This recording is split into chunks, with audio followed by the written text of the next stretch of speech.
வணக்கம். பிரபல தமிழ் திரைப்பட நடிகை புதிய கட்சியை துவங்குகிறார். முதலமைச்சர் பதவி யாருக்குத்தான் ஆசை இருக்காது? எம்ஜிஆர் இதற்கு வழிவகுத்தார்.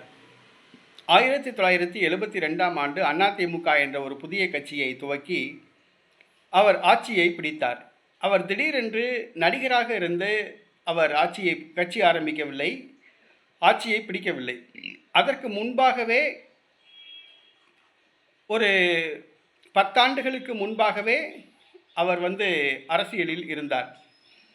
1967ஆம் ஆண்டு 2 முறை பரங்கிமலை தொகுதியில் தேர்வு செய்யப்பட்டார். ஒரு முறை ராஜ்யசபா எம்பியாக இருந்தார்.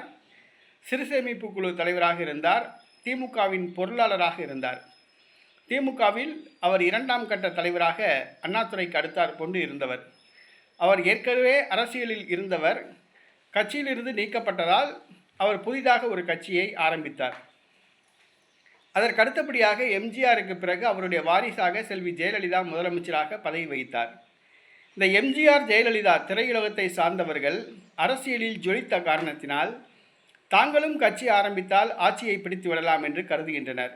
உதாரணத்துக்கு கமலஹாசன் கட்சியை ஆரம்பித்து போனியாகாமல் தோல்வியை தழுவிவிட்டார். சாப்பிடலையாப்பா? வணக்கம்.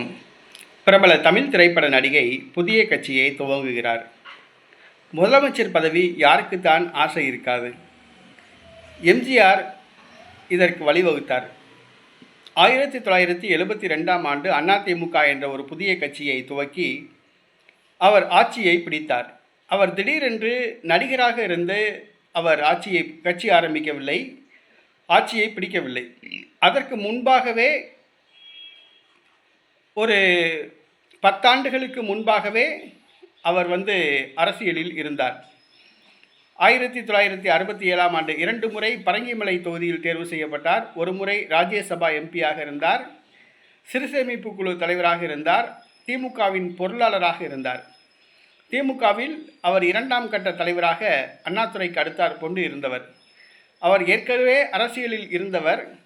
கட்சியிலிருந்து நீக்கப்பட்டதால் அவர் புதிதாக ஒரு கட்சியை ஆரம்பித்தார். அதற்கு அடுத்தபடியாக எம்ஜிஆருக்கு பிறகு அவருடைய வாரிசாக செல்வி ஜெயலலிதா முதலமைச்சராக பதவி வகித்தார்.